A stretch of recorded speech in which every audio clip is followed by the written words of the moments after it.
Pessoal da torcida tricolor, o São Paulo foi enfrentar o Ceará no Castelão, precisando da vitória, era um dos jogos adiados, e, enfim, conseguiu o empate. Esse é o vídeo de jogo. Eu estou muito irritado com o jogo, não tanto com o São Paulo, a gente já vai falar aqui do São Paulo e tudo mais, mas principalmente de uma decisão do VAR que a gente também vai falar aqui. Antes de falar de tudo isso, eu vou me acalmar para prestar uma significativa homenagem a Diego Maradona, que faleceu hoje. Tem que ser dito, não pode ser ignorado. Eu estava muito preocupado com o resultado do jogo atrapalhar de falar, é importante o registro. Fizemos esse registro no pré-jogo, e eu falo, Diego Maradona foi um cara que encantou o mundo, que foi enorme para a história do futebol, que fez com que pessoas que não gostam de futebol olhassem para o campo e vissem um pouco daquela magia que nós, entusiastas e amantes do esporte, vemos o tempo todo. O Diego Maradona proporcionou isso para aquelas pessoas que acompanham apenas em Copa do Mundo. Não foi gigante apenas em campo, mas fora dele, porque trouxe muita gente para o futebol. Uma pessoa incrível, um dos jogadores mais brilhantes que eu vi jogar. Eu consegui assistir uma partida dele com meu pai contra o Sevilha, uma partida vencida pelo São Paulo 2-0, com 2 gols de Raí, o segundo de pênalti. Enfim, tá aí a homenagem. Gabriel, só fala um pouquinho, que eu sei que você tem uma frase que é determinante sobre o Maradona, e daí a gente vai pro vídeo de jogo. Tá. A questão do Maradona, para mim, se a gente tivesse que definir o Maradona, os nossos membros que nos perdoem por repetir o que a gente falou no começo, mas se a gente tivesse que escolher uma pessoa para explicar o futebol, se tivesse que definir o futebol em uma pessoa, essa pessoa seria o Maradona. Enorme em absolutamente todos os aspectos do jogo. Falar dele dentro de campo é redundante. Ele que me perdoe, porque o jogo de hoje me deixou bastante estressado, a gente podia falar disso com um pouco mais calmo, mas só para resumir, dentro de campo ele foi mais que um craque, ele foi um gênio, ele está na primeira prateleira da história do futebol, dentro de campo, e fora dele, o futebol nunca teve um cara que incorporasse tanto o que o futebol representa, seja em aspectos sociais, emocionais, tudo, absolutamente tudo. Ninguém foi... vontade, tudo. Ninguém foi tão amado por uma torcida, um povo ou qualquer coisa quanto Maradona, tão endeusado quanto Maradona. Ninguém representou tanto nenhuma pessoa representou tanto o que o futebol tem em relação ao mundo, né? O quanto o futebol tem um papel social, o quanto o futebol tem um papel político, o quanto o futebol tem um papel fundamental na vida de bilhões de pessoas com B. Ninguém representou isso como Maradona, que esteve presente em absolutamente todas essas esferas, em todas as partes. Ele é quase como uma personificação do esporte mais apaixonante do mundo. Então fica a homenagem aí. Infelizmente a gente não... Num jogo de final de Copa ele consegue fazer um gol em que ele usa toda a malícia, e no outro toda a genialidade, e num único jogo ele consegue resumir vários aspectos. Foi impressionante. Não era final, mas sim. Sim, que era o jogo mais, era o jogo que levava, né? Era o jogo mais importante ali da Argentina. Agora, vamos falar do jogo, vamos voltar para o que foi o jogo hoje de São Paulo, infelizmente corroborando um discurso que a gente já tinha feito e proferido aqui no canal, e que tem um texto do Gabriel explicando em detalhes, mas a gente falou disso numa live, falamos em contextualizando os motivos que São Paulo não briga por título, porque não vai conseguir manter a mesma intensidade todos os jogos. Em alguns momentos a bola não vai entrar, vai ter alguns jogadores que não estarão disponíveis, caso do Brenner, que quando sai o Brenner entra o Pablo. Pablo hoje, novamente, foi um jogo ruim, mas quando eu estava criticando o Pablo, mas esse jogo foi ruim, não. O jogo de hoje do Pablo foi um pouco pior do que o aceitável, né? Do que para você falar que foi ruim, ele tinha que melhorar um pouco para chegar nesse melhorar, ainda que ele tenha feito um gol que gerou uma polêmica terrível, um gol que foi anulado, foi validado, foi anulado, foi validado, que mostra que não há tecnologia que corrija o amadorismo da arbitragem brasileira, que é uma das coisas mais ridículas, mas que a gente vai falar um pouco mais para o final do jogo. E aí nós temos o jogo, a partida. O São Paulo que começou muito bem a partida, começou muito bem o jogo, começou atacando, trocando bolas com intensidade. O Ceará não conseguia conter o São Paulo, nem nas trocas de passe na defesa, nem nas trocas de passe no ataque. São Paulo conseguia marcar alto, chegou a criar em uma oportunidade, aliás, tomando uma bola na saída ali do Ceará, numa saída errada do Ceará. São Paulo conseguia criar muitas oportunidades, depois perdeu um pouco o ímpeto. Chegou o Ceará a equilibrar e ser melhor na partida por uns 10 minutos, tanto que em um desses momentos o Volpi faz um lançamento para o Gabriel Sara já no fim do primeiro tempo, e o Gabriel Sara consegue um escanteio para o São Paulo, aquilo deu um desafogo. Mas até aquele momento o Thiago Volpi foi determinante, vejam só, para segurar ali a vantagem que o São Paulo tinha, inclusive num lance que no jogo contra o Vasco ele errou, ali ele não errou, é uma bola que ele inclusive é um dos fortes dele, o jogador vem com a bola dominada, ele sai para o abafa, faz a defesa, fez outras defesas importantes ainda no segundo tempo. Ceará também mordeu, mas um dos destaques do Ceará foi o goleiro Richard, formado no São Paulo, sim, aquele dos 3 pênaltis da final da Copinha. Gabriel, o que você viu desse jogo? Em relação do jogo, assim, primeiro um comentário rápido, uma frase só. Em relação à sequência de jogos Vasco e São Paulo, o jogo contra o Ceará ele era teoricamente mais complicado do que o jogo contra o Vasco, ainda que o Ceará não ganhasse há 5 jogos, né, e 4 no Campeonato Brasileiro.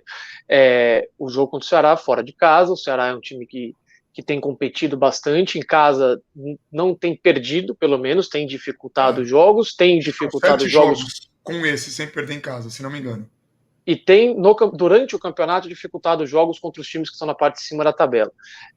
Então, na teoria, o jogo contra o Ceará é mais complicado. Na prática, o São Paulo teve muito mais chances de ganhar do Ceará do que de ganhar do Vasco. Então, na prática, pós-jogo, você se lamenta mais os 2 pontos que você deixou hoje do que os 2 pontos que você deixou no Morumbi. Quando você vai olhar o campeonato inteiro, o Vasco no Morumbi, devia ter ganhado. Sim, devia. Mas aí, a gente analisando o jogo, a gente tem esse ponto. Aí, a questão do jogo. Os primeiros 25 minutos do São Paulo, eles são ótimos. Os primeiros 25 minutos ali do primeiro tempo.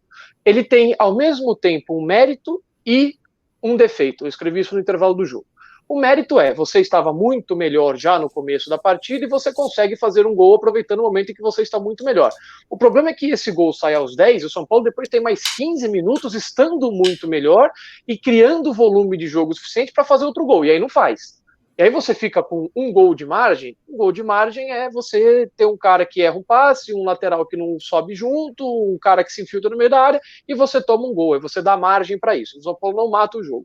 Aos 25 minutos, a partir dos 25 minutos, o São Paulo, aí tem que ver se o São Paulo tenta administrar o jogo, o São Paulo não consegue manter o mesmo ritmo, o Ceará cresce, aí é só eles que estão lá dentro de campo que podem responder. Para mim, o São Paulo diminui o ritmo e o Ceará aproveita e cresce. E o São Paulo começa a se complicar já a partir dali. Eu não tenho problema que o time administre o jogo, só que com 1-0 e você não administrando exatamente, o jogo ficando complicado, o Ceará teve uma boa chance que o Volpi fez uma grande defesa, muitos escanteios para um time que é forte na bola parada, aí já me incomoda. Se o Ceará não tivesse dado um chute no gol, o São Paulo tivesse, vez ou outra, conseguindo uma escapada, como até depois conseguiu, o São Paulo teve 25 minutos muito ruins, 10 minutos em que o jogo ficou morno, o São Paulo até conseguiu, esse lance que você falou do Gabriel Sara, além de virar um escanteio, vira uma grande chance, que o Gabriel Sara é travado na hora de fazer o gol e a bola ainda passa muito próxima da trave. Mas é ali, saindo das características, percebendo aquela pressão, o Volpi vê o Sara e faz. Mas conseguiu a escapada. E durante 10 minutos, São Paulo esteve mal no primeiro tempo. Então foi mais ou menos essa a divisão de tempo do primeiro tempo. Da média, o São Paulo teve no primeiro tempo ficou muito bom. 25, 10, 10. Algo assim. Com 25 minutos realmente muito, muito bons. Ótimos. E aí você volta para o segundo tempo, você demora para entrar no jogo. Demora ali 7, 8 minutos para entrar no jogo. O suficiente para o Ceará ir fazer o gol. Um ponto importante. Minuto, né? Primeiro logo cedo. Cara... Logo cedo. Aí foi entrar no jogo lá com 8, 9 minutos. Um ponto. Primeiro,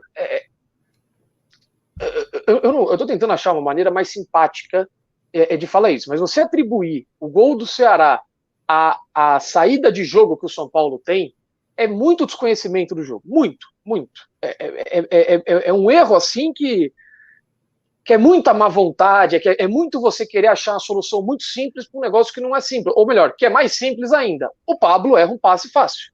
O time estava saindo em contra-ataque, o time não estava tocando a bola de bobeira. O passe era para frente. O São Paulo estava em progressão, estava avançando, estava contra-atacando.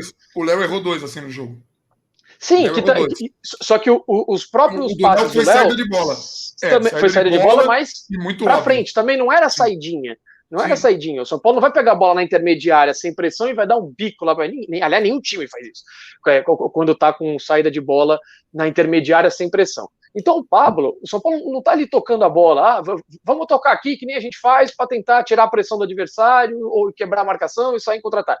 Não, o São Paulo já estava em momento de avançar. O Pablo erra um passe lateral, telegrafa o passe, o adversário intercepta, a bola chega na linha de fundo, cruza, e aí o de sempre, a partir do erro do Pablo, é o de sempre.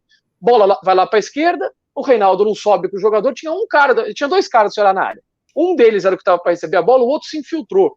Então o Reinaldo ele não tinha nenhum motivo para estar tanto espaço para o jogador, porque não é que podia ser uma bola que podia ser no primeiro pau e ele ia ter que correr de frente. Não tem de frente, porque tinham dois jogadores do São Paulo na frente dele, nenhum do Ceará, e o jogador que estava nas costas dele. Aí ele não sobe, ele não disputa a bola, o jogador do Ceará ainda se infiltra, ninguém acompanha o jogador do Ceará, ninguém intercepta a bola, e o São Paulo toma um gol. Então, são três focos de erro. Para mim, o mais grave é o do Pablo, primeiro, porque é o mais bobo, é o mais... Óbvio, é o mais óbvio, é o mais fácil, é o lance mais normal. E segundo, porque o São Paulo, com o Reinaldo, que acertou um excelente cruzamento no escanteio do gol, excelente. Sim, que aliás eu não consigo entender, porque de vez em quando é o Daniel que bate os escanteios. A diferença de escanteio do Reinaldo para o Daniel é muito grande, pelo menos nos últimos jogos, ou em 2020. O Reinaldo teve também uma fase que os escanteios não saíam do chão, era sempre no primeiro pau, um negócio irritante. Por enquanto, não faz sentido. A bola do Daniel é muito viajada, e a do Reinaldo é uma batida melhor, mesmo quando é no segundo pau, como foi o caso do Diego ali no meio da pequena área. Então eu não consigo entender porque que ele continua batendo. Mas quando o São Paulo assume que vai jogar com o Reinaldo, cara, você já vai assumir que vai ter espaço pela esquerda, você já vai assumir, contra o Vasco foi assim, o gol não sai pela esquerda, mas é sempre os contra-ataques do Vasco pela esquerda, uma avenida pro Vasco pela esquerda. Contra o Flamengo foi assim, as infiltradas são sempre pela esquerda, nas costas do lateral. Então o São Paulo já sabe que isso vai existir. Então o São Paulo tem que combater isso de alguma maneira, ou entender que vai jogar, ou os zagueiros saberem que vai ter um cruzamento no segundo pau, bicho, o cara vai ganhar. Então já fica ligado, porque essa bola tá indo no segundo pau, tá indo no Reinaldo, nós vamos perder o lance. Toca pro meio, gol do Ceará. Aí a gente deixa para falar do VAR depois, do gol anulado? Tá. Pode ser. Vamos terminar a análise e vamos pro VAR. Tá. Aí o São Paulo acorda me chama tempo, antes, demora. Tá? Se você falar pro VAR, me chama, que eu preciso só dar um recado. Tá. Não, tudo bem. Passando mais 5 minutos do gol, o São Paulo acorda, volta para o jogo e aí começa a perder chances muito boas. No primeiro tempo, o São Paulo teve. Eu não vou lembrar, eu devia ter anotado a minutagem, mas teve um lance que não vira finalização, que o Ceará está todo marcando, quase que na marca do pênalti. O São Paulo vem com a bola dominada para dentro da área. O São Paulo não consegue transformar aquilo em finalização e teve duas oportunidades. Eu lembro que é um lance que o Igor Gomes, se eu não me engano, ganha essa bola na entrada da área, ele abre. Aí o São Paulo não consegue transformar em finalização, acho que é o Gabriel Sara que cruza para trás, ninguém na marca do pênalti para completar para o gol. A bola chega no Reinaldo, o Reinaldo erra o cruzamento quando ele faz a ultrapassagem ali, ele não pega legal na bola. Era uma chance muito boa, o Ceará estava completamente desorganizado. E o São Paulo não aproveita, não vira finalização. Além desse lance, o lance que você falou do Gabriel Sara. No segundo tempo, Luan, numa excelente troca de passes do São Paulo, excelente troca de passes, cai infelizmente no pé do Luan, que talvez fosse o pior finalizador dos jogadores que estavam por ali, e no fim do jogo, o Vitor Bueno com uma chance claríssima, cristalina, fora outros lances que também não viram finalização, porque aí chega na linha de fundo, toca para trás, erra o passe para trás, teve umas que o Juan Fran chega na linha de fundo, pega mal na bola, a bola também não sai no cruzamento para trás. Então assim, o São Paulo criou o suficiente para fazer o gol, por isso que o jogo de hoje ele é mais irritante do que o do Vasco. O do Vasco, a gente teve uma chance com o Brenner com 1 minuto do segundo tempo, o time não foi bem, não conseguiu criar um caminhão de oportunidades, hoje conseguiu criar muito, mais que o suficiente para vencer, e chega no fim do jogo, só para complementar, a partir ali de 30 minutos, mais ou menos, você percebe um claríssimo e evidente e gritante e óbvio e esperado desgaste físico dos jogadores. O Gabriel Sara não se aguenta mais em pé, o Luan não se aguenta mais em pé, até o Diego, toda vez que a bola sai, você vê o jogador abaixa, põe a mão no joelho, arruma a meia, senta, a bola sai para lateral, o cara já está trotando ali, meio caminhando, o cara não se aguenta, infelizmente. Aí o São Paulo hoje teve que apelar para o Galeano. todo respeito ao Galeano, tomara que seja importante, tomara que faça um gol salvador, tomara que tudo, mas você tem que apelar pro Galeano, é o que você tem.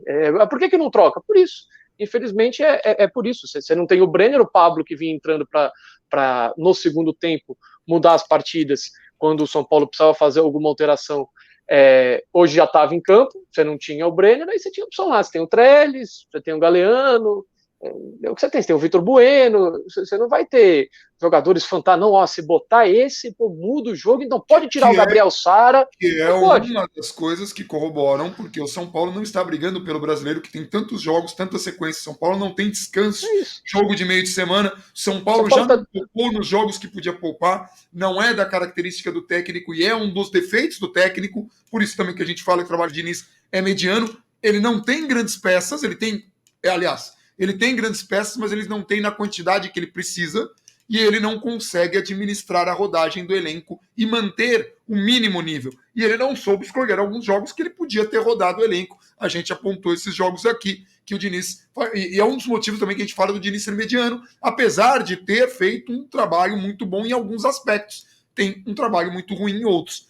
A gente fala aqui da defesa e fala também dessa rodagem de elenco. Um detalhe... O São Paulo, só um ponto, o São Paulo está 3 meses e meio e vai bater 4 meses jogando quarta e domingo. De novo. Só rebobinar, quando joga quarta e domingo, a questão dos treinos como fica? Só para entender. A questão dos treinos é a mesma coisa agora, é só pegar agora. O São Paulo que vai cortar caminho na viagem, ou seja, não volta para São Paulo, vai direto para Salvador. A gente deu a sorte de ter os jogos fora de casa serem mais ou menos ali próximos, então a gente consegue sair de Fortaleza e ir para Salvador, mas é isso, jogou hoje, viajou para Fortaleza ontem, jogou hoje, voltar mais ainda, jogo contra o Vasco, treino regenerativo segunda-feira, treino leve terça, viagem para Fortaleza, jogo hoje, amanhã regenerativo, viagem para Salvador, treino leve sexta-feira, jogo sábado, volta para São Paulo domingo, e você vai indo, e quarta-feira tem jogo de novo, e depois sábado, e depois do domingo, e quarta. E é o que a gente ou seja, você não treina... Você não treina e você não recupera. De novo, não briguem, não adianta brigar comigo, não adianta brigar com o Bandana, não adianta brigar com a Vivi. Vai brigar com quem estuda a questão de físico do futebol, com quem estuda a questão da ciência do jogo. Aí briga com que a gente entrevistou aqui. Quem quer que seja, não, desde a Europa até aqui no Brasil, onde quer que seja, vai brigar com essas pessoas que afirmam claramente, com provas e com dados, que uma sequência de jogos quarta e domingo, a partir do quarto jogo, o jogador já não consegue começar a desempenhar o seu máximo de qualidade, de desempenho, de parte física, de concentração, de tudo. Aí não adianta brigar com a gente só está pegando o que essas pessoas que estudam e têm os dados apontam no mundo inteiro. É só um dado, é só um ponto. Aliás, então deixa eu só completar uma coisa. Hoje, quando eu estava colocando no tweet, a gente fala aqui também muita coisa que é complicada. Tem jogadores que não têm enfim, não tem aquela simpatia da torcida. Um deles que é até surpreendente, que hoje fez um jogo muito bom. E eu coloquei isso e veio todo mundo. Veio muita gente falando: pô, não, o cara é zero ofensividade, o cara é zero objetividade, que é o Juanfran. O Juanfran hoje fez uma partida muito boa. Uma partida que ele estava inteiro em praticamente todos os lances que disputou. Subiu bem na defesa para tirar a bola, deu carrinho. Nos lances de ataque, participou desses 15 minutos que o Gabriel cita, 25 minutos do primeiro tempo, em pelo menos 3 jogadas de toques de bola, em que ele não dá o passe, né, que eu chamo de possível assistência, né, porque na conclusão a bola não vai para o gol, mas ele participa do lance que resulta numa conclusão errada em pelo menos 3 oportunidades, 2 diretas em que ele cruza ou dá o passe que a conclusão sai errada, mais aquela do Vitor Bueno, além do arremate que ele dá de fora, que o Luciano fica pedindo bola, mas que eu tive a impressão o Luciano no lance estava impedido. Então o Juanfran fez certo em bater no gol, a bola passou perto. Só que assim, o Juanfran caiu nele. Ele é um jogador, um lateral defensivo. A característica dele é defender. Ele só teve mais liberdade para atacar porque o Ceará permitiu isso. Mas quando ele foi, ele não comprometeu. A característica dele é mais de defender. E ele ganhou a posição do Igor Vinícius porque faz alguns jogos que está jogando bem. Mas para muitos torcedores sempre vão enxergar aquele jogador meio brucutu, grosso, que não consegue atacar. Principalmente porque quando o Igor Vinícius entrou lá atrás, quando o Juanfran estava em adaptação, o Igor Vinícius fez, enfim, algumas jogadas. Quer falar agora do VAR? Vamos Então, falar, porque assim. só antes de falar, eu queria deixar assim, uma coisa muito clara. E eu vou falar isso também do jeito mais educado possível. Que vá para o inferno quem fala que o São Paulo é beneficiado por arbitragem, Nossa. porque o presidente da CBF, que vá para o inferno. Serve para dirigentes do Flamengo, serve para jornalista, serve para torcedor, serve para todo mundo. Porque falar isso é de uma má intenção terrível ou de um desconhecimento, como diz o Gabriel, que prejudica o São Paulo. Porque você coloca uma pressão absurda. E já que o São Paulo não está sabendo se defender, porque deveria fazer um escândalo muito maior do que fez, deveria brigar muito mais. E quando os dirigentes do Flamengo, que foram completamente ajudados no jogo da Libertadores, na marcação de uma falta das mais ridículas que eu já vi ser confirmada pelo VAR no gol do adversário, e saiu o Rogério Ceni dizendo que foi o jogo mais com a pior arbitragem que ele viu em Libertadores, eu acho que não foi o Rogério Ceni, técnico do Flamengo, que jogou no São Paulo contra o América lá Nacional, não foi o Rogério Ceni, que em algumas partidas... Na verdade, de fato não foi, o Rogério não jogou, já estava aposentado, mas... Sim, mas ele estava presente, o cara assistiu os jogos do São Paulo para falar que a partida que ele viu com mais... o mesmo... bizarro. O mesmo Rogério que foi prejudicado de maneira bizarra em duas finais de Libertadores, uma assistindo uma fora de campo, né, uma fora de ação, e uma em campo, ele foi prejudicado de maneira bizarra. Em 94, um dos maiores erros da história da Libertadores, o pênalti não dado contra o Vélez, que foi explícito, todo mundo viu, o mundo inteiro viu, e o árbitro também viu e não quis marcar o pênalti. Esse ano saiu a entrevista do jogador do Vélez falando que o presidente do Vélez foi no intervalo do jogo no vestiário do árbitro. Então, assim, aqueles negócios, né? Mas assim, o recado é, o São Paulo precisa se defender. O Reinaldo hoje, na hora que foi dar entrevista, ele falou disso. O Reinaldo falou, olha, o cara não pode, o VAR, dar o reinício da partida e depois voltar. O Reinaldo não falou explicitamente isso, mas este é o grande problema, esta é a grande polêmica. Porque os caras validaram o gol, a bola foi para o campo, o jogo foi reiniciado. O Pablo estava impedido? Estava. Não estou brigando com o impedimento, estou brigando com o amadorismo do VAR por outras razões. E estou aproveitando para corroborar que não, o São Paulo não é ajudado, e se a gente pegar decisões de VAR, decisões que mudaram em campo, se fizer o levantamento, vai ver que São Paulo não foi ajudado. Só que assim, o choro do Flamengo, que é isso, que só pode ser chamado disso, o Flamengo, que é um dos times que mais teve decisões de VAR alteradas em favor do time, e eu não estou falando que isso é roubalheiro ou não é, porque o Flamengo proporciona, tem elenco, tem futebol, tem volume, é óbvio que vai ter mais oportunidades do VAR agir ali, mas assim, um time desses reclamar e falar que São Paulo está sendo ajudado, insinuar que é porque o presidente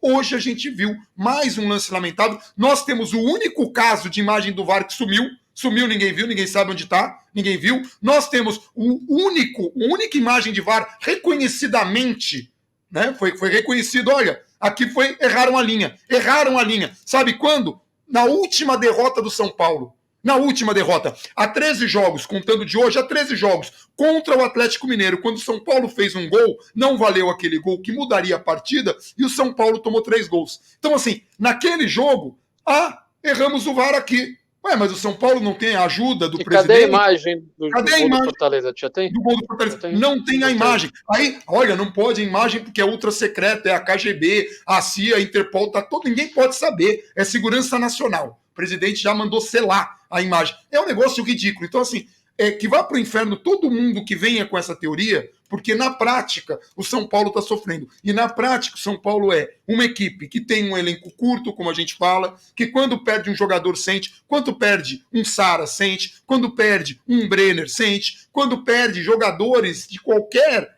posição ali, sente, porque não tem reservas à altura e que está jogando quarta, domingo, sem ter tempo de fazer os treinamentos para corrigir alguns problemas que o time apresenta. Porque você tem treino leve, regenerativo, treino leve, jogo, viagem, é isso. E vai ser assim até os embates contra o Grêmio, que tem um elenco melhor que o de São Paulo. Quer outro time que tem um elenco melhor que o São Paulo? Atlético Mineiro. Quer outro time que tem um elenco melhor que o São Paulo? Palmeiras. Outro time que tem um elenco melhor? Flamengo. Esses todos estão, assim, com elenco mais estruturados, e alguns desses times já foram afetados pela Covid, e o São Paulo ainda não. A gente não sabe se vai, se não vai, se o São Paulo vai conseguir segurar essa onda, mas assim, então o São Paulo está segurando bem a Covid? Fernando Diniz foi lá abraçar a torcida e depois foi treinar. Isso não me parece que o São Paulo esteja sendo rigor, parece mais uma coisa da sorte de até agora não ter havido contaminação para o lado de São Paulo. E foi muito esperto o São Paulo em não relacionar o Bruno Alves pela possibilidade de ter tido um contato com um familiar que depois descobriram estar com Covid. Mas só para falar, é um negócio absurdo o Pablo, que mesmo com o gol, a partida dele continuaria horrorosa, mas aquilo desequilibra tudo, né? Teria sido o resultado que colocava o São Paulo na liderança do campeonato. Não teria porque o Atlético Mineiro já está ganhando o Botafogo, mas seria... Sim. Mas ia ficar por alguns segundos, minutos. Sim. A questão do VAR é o seguinte: há o gol ele é impedimento pelo primeiro lance, não pelo segundo. O árbitro dá o gol, o jogador do Ceará dá a saída antes do árbitro autorizar, o lance volta, o árbitro autoriza, o jogador dá a saída. Eu tentei procurar aqui rapidamente quando você falava, eu não vou achar. Teve um jogo que o São Paulo perde para Ponte Preta, eu não lembro se em 2014, eu não lembro se em 2015, tá? Em que o Matheus Reis é expulso num lance fantástico, um lance de típico do futebol brasileiro. Ele dá uma entrada no jogador da Ponte Preta, uma entrada normal, dura, México, né? Aí o árbitro dá cartão amarelo para ele, foi até o Klaus, o árbitro, tá? Posso estar sendo muito injusto com o Klaus, mas estou tentando puxar da memória. O jogador dá, que dor aqui, toma cartão amarelo, o árbitro vai lá, dá uma olhadinha num cara, viu que tinha uma marcadinha, tava saindo um pouco de sangue, sei lá o que o árbitro viu, ele vai, isso sem VAR, obviamente, vai lá, expulsa o Matheus Reis, tá? Quando a Ponte Preta já tinha batido a falta.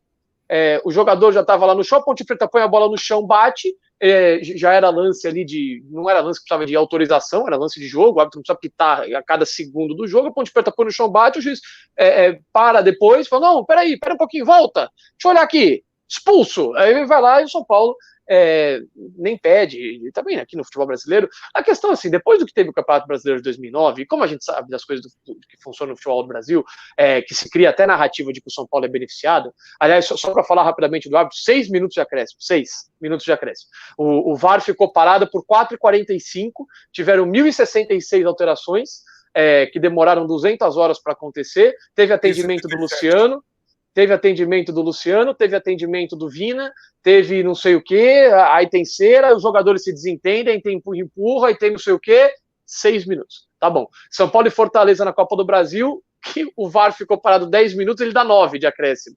E São Paulo e Fortaleza no Campeonato Brasileiro, que o São Paulo está ganhando o jogo, aí ele dá 9. Ele olha e fala, não, 9. E o último lance do jogo é uma cabeçada perigosíssima do Fortaleza. O São Paulo sai com a vitória, não é a primeira vez, tá? Eu posso ficar aqui citando vários jogos, se não me engano é contra o Bragantino, que o árbitro dá pouco tempo de acréscimo, termina o jogo no escanteio pro São Paulo. Vários. Só de acréscimo o São Paulo tem história para contar nesse campeonato. Mas sabe o que é pior? Os detratores do São Paulo, você tem uma memória prodigiosa desses jogos. Então, quando a pessoa vai discutir com você, você já puxa da cabeça ali. Então, teve esse. Isso são acréscimos, eu nem lembro de tanto assim. Então, acréscimo você reclama na hora e esquece. Então, cara, as pessoas normalmente que vêm, isso vale para todo mundo. Vai ver o futebol, cai muito nessa coisa. Vale para o Juan Fran, vale para o jogador, que às vezes o cara estabelece uma marca, né? Por isso que é tão perigoso isso, e aí fica marcado. O São Paulo é ajudado pelo VAR. Então as pessoas vão procurar lances naquela partida para corroborar isso.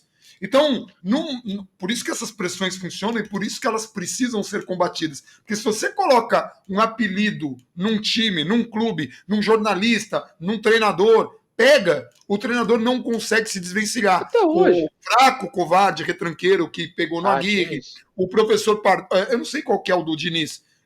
Fracassado. É fracassado. O Diniz é fracassado. Mesmo, o cara ganha clássico, mas é um fracassado. Né? O Cuca é vencedor. Mesmo o trabalho dele tem sido horroroso no São Paulo. Terrível, mas é o vencedor. Então, assim, um apelido, quando pega, é perigoso, porque o Luxemburgo vive do apelido, vive do sucesso dos 10 anos atrás. O trabalho dele era tão ruim no Palmeiras que o Palmeiras, com o elenco inteiro com Covid, está conseguindo jogar o que não jogava com o Palmeiras inteiro nas mãos do Luxemburgo.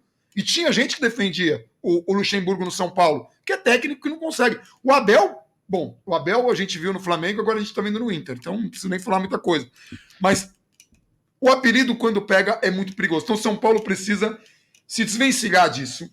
E quando vem um dirigente do Flamengo e fala uma bobagem dessas, o São Paulo está sendo beneficiado, tem que ir para a televisão, tem que ir para a CBF, tem que ir para o jornal, tem que sair nota com o Raí fazendo o que o Gabriel está fazendo aqui. Puxar de cabeça, teve esse daqui que foi o único lance de VAR desde estabelecido que se reconheceu, olha, erramos a linha. A galera lá que coloca a linha colocou torta. Foi o único lance de VAR que sumiu.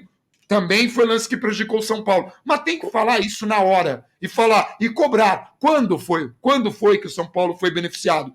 Quantas vezes? E até falam do jogo do Grêmio. Fica assim preso no jogo do Grêmio. Sim, e até, se for o caso, falar, teve esse do Grêmio, mas teve esse. Se esse do Grêmio gerou ponto, olha quanto ponto perdeu aqui, e já pegar do Flamengo. Olha, esse jogo do Flamengo, por que não discutir isso? E esse outro jogo, por que não discutir isso? Porque o São Paulo não pode se permitir a ter um apelido desses e começar a ser prejudicado porque o presidente torce para X, Y ou Z. Senão, daqui a pouco, o presidente da República torce para o Palmeiras e vai falar que está ajudando o Palmeiras. É o fim da picada. Corroborando isso que você está falando. Ainda que o passado torcia para o Corinthians e ajudou mesmo a construir estádio, isso me irrita até hoje. Corroborando isso que você está falando, eu até peço desculpa para os nossos membros que eu falei que o Ceará tinha a segunda pior defesa do campeonato. Na verdade, tinha a terceira. Mas corroborando isso que você está falando de apelidinho que pega, não sei o que lá, o São Paulo segue com a melhor defesa do campeonato. E o quanto se fala da defesa do São Paulo, que segue com a melhor defesa do campeonato. É o único time do campeonato que tem uma média de menos de um gol tomado por jogo. É o único do campeonato que tem isso. Mas continua falando, não, São Paulo aí, defensivamente é horroroso, não sei o quê. E eu repito isso, com um goleiro que era contestado. O goleiro, todo chute que, todo lance que chutam entra lá, ou seja, o goleiro é horroroso, o zagueiro não presta, a defesa é terrível e a melhor defesa do campeonato. Sabe quem o Atlético Mineiro, líder atual do campeonato, tem 10 times com a defesa melhor que a do Atlético Mineiro e 2 com a defesa empatada ao Atlético Mineiro. Inclusive o Botafogo, que já tomou um gol hoje do próprio Atlético Mineiro e é 19º colocado. Mas a defesa do Atlético Mineiro aí tudo bem. A defesa do Atlético Mineiro, não, ok. Aí tem aqui o São Paulo não sabe propor jogo, o segundo ataque do Brasil. Assim, a gente vai criando teorias baseadas em, sei lá, tipo, o cara vê São Paulo e Ceará, vê recortes de São Paulo e Ceará e fala, não, tá ruim. Mas tudo bem, vamos falar Vamos pegar essa coisa desses apelidos para ser contextualizando, para a gente não fugir do tanto do... Pode ser. Tá, a gente coloca isso aí, em relação a... Então vamos na prática do gol. O juiz autoriza, o jogo volta. Não é lance discutível mais, tá? O que eu vou falar aqui não é discutível. Não tem interpretação. E a lei e a caneta no papel, claro, é objetivo, não é cabível opinião. É lance para anular o jogo. Se o São Paulo entrar com este pedido, o São Paulo tem que ganhar. Se não ganhar, os caras estão... Não, o São Paulo tem que ganhar? Não, deveria, não, tem que ganhar. Se vai ganhar ou não, é outra história. Eu entendi o que você falou. Mas tem que ganhar, porque é um lance evidente da regra, é um lance claríssimo da regra. O que se pode discutir? Se o São Paulo deve entrar ou não, por 2 motivos. O primeiro deles é a questão mais óbvia de se falar, porque assim, o São Paulo entraria para pedir uma anulação de um lance que ele não foi prejudicado em termos do jogo ali. Eu não sei como é que eu vou colocar isso em palavras, mas vocês estão entendendo o que eu estou falando. O São Paulo não foi prejudicado no lance original. O Pablo estava impedido. Tá? E o jogador do Ceará, aquilo para mim é desvio, não é? O cara não participa da bola. O Reinaldo dá uma pancada, a bola estoura no cara, que tá lá de bloqueio, e não é o cara fazendo um passe para trás. Pablo estava impedido. O lance foi corrigido corretamente, mas a maneira como essa correção aconteceu gerou um erro de fato ali, um erro que São Paulo poderia entrar. Um erro de direito. Que São Paulo poderia entrar. E aí, o juiz valida o gol, e se dá a saída. Então, assim, tem que pedir anulação, aí vai entrar. É importante falar. Sim, o juiz escuta o VAR, alguém no VAR fala, foi gol. O cara fala, foi gol. O cara dá a saída, aí vem o VAR e fala, ops. Quando eu disse foi gol, leia-se não deu foi. A saída, autorizou e tudo mais. Então, o São Paulo, se entrar, tem que ganhar.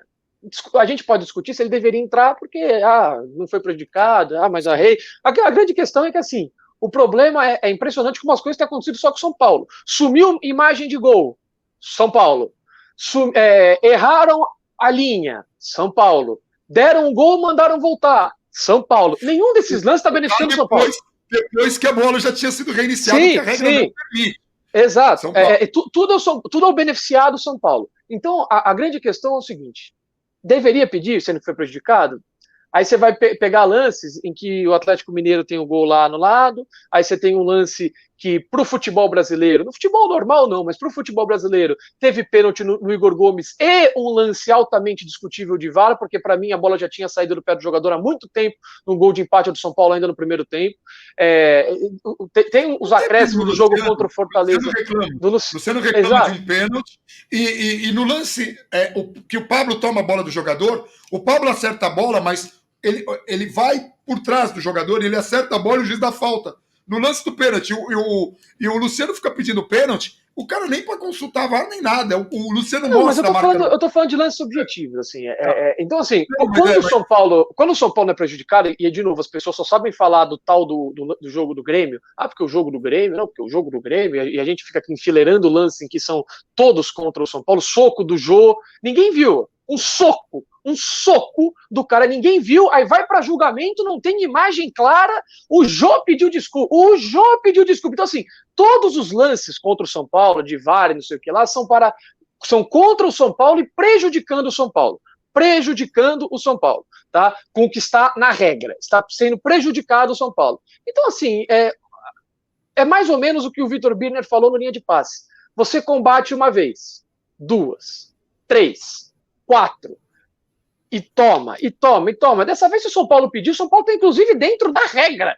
O São Paulo está, inclusive, no direito de pedir um negócio, porque quando há pênaltis absurdos marcados contra o São Paulo, quando há lances altamente duvidosos que o juiz não vê, o VAR não vê, o VAR inventa uma expulsão para o São Paulo, o VAR tira uma expulsão do outro. Ano passado a gente citou aqui Vasco, Bahia, lances em que o VAR inventa uma expulsão para o São Paulo, destrói o São Paulo dentro de campo, não acontece nada. Paulo, que o juiz autorizou o lateral e não consultou o VAR. E o São Paulo está pedindo VAR. Agora o Vinicius não pode mais consultar. Caramba. A única coisa que se pede é que a regra valha para todo mundo. É só isso. A regra não está valendo para o São Paulo. Dessa vez, a regra novamente foi contra o São Paulo. Contra o São Paulo. Mesmo o São Paulo, que já teve um gol anulado, um gol legal anulado pelo VAR, agora teve um gol ilegal validado pelo VAR. E aí o juiz autoriza o reinício. Não, volta aqui. Não, deixa eu corrigir aqui, e vai contra a regra. Então é o seguinte, e aí eu até esqueci de falar, esse é o primeiro ponto, se deveria pedir ou não, e o segundo ponto é, se pedir, e os caras respeitar, porque no futebol brasileiro a lei não vale nada, tá? Vai lá no STJD, não, o juiz aqui apitou, mas ele tinha apitado ali antes, o cara que bateu sem valer, eles inventam qualquer coisa, tá? Eles inventam qualquer coisa. Vão falar que não, veja bem, tem a lei dos 5 segundos quando a comida cai no chão, então vai a mesma coisa. Eles inventam qualquer negócio. Então, se eles validarem... O Palmeiras contra o Corinthians, que teve o VAR antes do VAR. Nós tivemos o pré-VAR, lembra? Sim, eles inventam qualquer coisa. É que dessa vez é objetivo, é um negócio claro. Tem a imagem, o juiz autoriza, o cara bate. Se eles respeitarem a imagem, o óbvio, o que o mundo inteiro está vendo, se isso for respeitado, meu amigo, se o São Paulo já está sendo prejudicado nesses lances que nós estamos falando, o São Paulo não vai ter vai estar 4 metros em condição legal, o VAR vai falar que vai sumir a imagem, aí vai ter pênalti, não sei o quê, porque, cara, desculpa, a partir do momento que em 2009 aconteceu o que aconteceu, 4 anos antes se descobriu máfia de arbitragem. Cara, imagina, só imagina se anulam um jogo do São Paulo, o São Paulo vai no Ceará e ganha do Ceará. Só imagina se só pegar, bicho, esquece. Aí vai ter nego que começa o jogo, pênalti. Quem falou? O VAR aqui chamou, aqueles lances de empurra na área. Nossa senhora. Gabriel, só para lembrar aqui, dois emblemáticos. 2005, o São Paulo no Brasileiro de Autuori. São Paulo pediu técnico estrangeiro na Libertadores e a galera ficou pé. E o São Paulo foi prejudicado em 7 jogos seguidos, mas de um jeito de ter jogador expulso no primeiro tempo. Eu lembro de um jogo que o Danilo dá um carrinho, ele não acerta o jogador e foi expulso, porque o carrinho foi muito... Olha, que carrinho foi esse? Em 2005.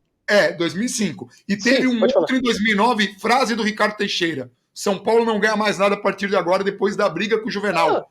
De novo, Cara, gente, é que infelizmente, qualquer dia eu converso com a pessoa, cara, ver se ela está disposta a contar a história. Isso era falado em sala de reunião. Não é bom para o futebol brasileiro o São Paulo ganhar 4 títulos. Dirigentes do São Paulo estavam lá na sala na época, a sala com personalidades grandes ali do futebol em reuniões de CBF. Em 2005, a máfia do apito, o árbitro, o Edilson Pereira de Carvalho, foi comprovado que São Paulo e Corinthians não estavam no pacote ali. São Paulo ganha do Corinthians, volta o jogo.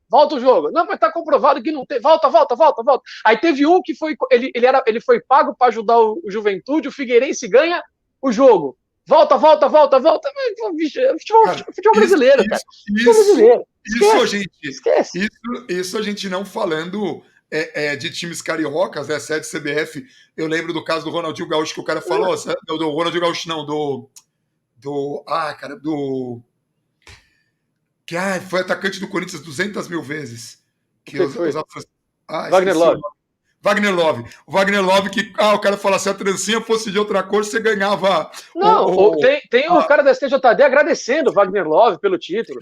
Tem isso, o cara claramente. Assim, o pênalti, São Paulo e Flamengo, o confronto direto no Maracanã, o pênalti absurdo, o Rogério pega o pênalti e manda voltar o pênalti. Parece aquela história do Boleiros, que o juiz manda trocar o batedor, fala, não, bicho, você já errou aqui, um monte de pênalti, troca, bate o outro aí até fazer o gol. Depois a gente vai consultar o Alexandre Gisbert, deve ter algum texto nos jogos SPFC, que ele tem um site, para quem não sabe, mas tem também um canal no Twitter, sobre o caso Sandro Hiroshi, que o entendimento do tribunal mudou 4, 5 vezes, que era de acordo com o time carioca que estava para cair, a posição dele mudava o entendimento. Mas chegou num ponto que o São Paulo, não, São Paulo só pode ganhar o ponto, como foi empatado o jogo, São Paulo só está disputando um ponto. Não, são os 3 pontos. Não, são os 3 pontos de um mais os 3 pontos do outro. Os caras mudavam. Essa palhaçada não é de agora, o que a gente está falando. E o São Paulo não vem sendo prejudicado de agora. E não é porque a diretoria do São Paulo é incompetente agora. São Paulo vem sendo prejudicado há muitos anos, há muito tempo. Foi-se o tempo que São Paulo tinha bastidor forte, e quando tinha bastidor forte é uma coisa. Bastidor forte é não permitir que essas coisas aconteçam. Agora o São Paulo não tem um bastidor forte, tem uma diretoria muito incompetente e tem pessoas muito mal intencionadas. Vale lembrar que bastidor não bloqueia as coisas. Você tenta minimizar as coisas, mas você tem coisa que está acima da sua vontade. Vá para o inferno as pessoas que acusam o São Paulo de ser beneficiado. De verdade, eu estou falando assim, do fundo do meu coração, com todo o carinho e respeito por essas pessoas, mas que elas vão para o inferno porque elas estão prejudicando um time que já está sendo prejudicado pra caramba, e a gente levantou aqui apenas alguns, né? Alguns fatos desse ano. Dois pontos só para finalizar da minha parte, que o vídeo já está mais longo do que deveria. Mas o primeiro ponto é, tudo que a gente falou aqui são fatos, tá? A gente não tirou aqui as coisas da cabeça, a gente é irritado com o jogo, mas a gente não começou a fantasiar, falar, não, todo jogo o São Paulo é prejudicado. Não, nós estamos citando objetivamente os jogos em que o São Paulo foi prejudicado, os lances dos momentos, citando até os momentos que o São Paulo foi favorecido, no jogo contra o Grêmio, que é o único jogo que sabem citar, né? É só isso. E para finalizar, reforçar um negócio que eu falei lá no meio do vídeo, que com esse final pode ter se perdido. De novo, um time que está se entregando, mas que está com limites físicos óbvios. Óbvio. Ninguém está de sacanagem, ninguém, não quero saber. Os jogadores chegam um momento que eles querem correr e estão se arrastando. A bola sai para a lateral, o cara já olha para o chão, o cara não se aguenta mais em pé. Isso prejudica, isso vai chegar lá na hora de fazer um cruzamento, o cruzamento já vai sair diferente, isso vai chegar na hora de uma arrancada. O Igor Gomes comete uma falta que ele perde na velocidade, não que o Igor Gomes seja um velocista, mas ele sai na frente, o cara toma a frente dele, ele tenta jogar já o corpo já meio mole pro cara, porque tem limite as coisas. O São Paulo está há 3 meses e meio jogando quarta e domingo. Vai ficar 4 meses, quando vai ter uma semana de parada, no meio de semana de 16 de dezembro, vai voltar para mais uma maratona, incluindo esse final de Copa do Brasil, e aí vai ter outra lá no meio de semana do dia 7 de janeiro, depois do jogo contra o Bragantino no dia 3. Então, assim, não tem muito o que falar, não tem muito para onde correr. Uma semana de descanso, ou seja, vai estar com quase 4 meses. Vai dar 4 meses? Vai dar, porque começou dia 13 e vai parar no dia 16, que acho que vai dar exatamente 13, começa 13 para 12. Vai dar 4 meses e vai ser exatamente a minha lua de mel, que não foi planejado para isso. Só foi coisa do destino mesmo. Mas um time jogar 4 meses, quarto domingo, e cair tudo nas costas do treinador, que já falamos aqui, faz um trabalho mediano, tem problemas, mas tem muitas qualidades, não é um completo idiota, como muitos pensam, não é um gênio, como muita gente acha, sucessor do Guardiola, não é. Nenhuma coisa nem outra, está nos extremos, o Diniz está ali no meio, mas tem coisas que ele faz muito bem. E hoje, esse trabalho apareceu para quem quiser pegar os melhores momentos do jogo, nem vale a pena. Pega o VT do jogo e assiste os primeiros 25 minutos, que é aquilo que São Paulo se propõe a fazer. Tanto na saída de trás... Pode assistir o jogo inteiro. Você vai ver um time que vai chegar uma hora que não vai estar jogando bem, mas que tem ideias claras e que executa essas ideias. É simples. Sim. É assim, e vai tomar gol de vez em quando. É assim, toma gol. Tem a melhor defesa do campeonato, vai tomar gol. E que tem um goleiro que faz defesa, porque assim, o Volpi fez a defesa que a gente citou, ele fez uma outra que ele pega no chão, dá o rebote, ele tá no chão, e ele faz o lance já estava parado. Já estava parado, mas assim... a defesa é fantástica. O São Paulo assim, não toma gol, como as pessoas falam. O Volpi não é um goleiro ruim que as pessoas falam, algumas pessoas falam, e eu acho desonesto você colocar, é desonesto mesmo a palavra, alguns propositalmente, inclusive, você colocar a integridade dos jogadores em campo.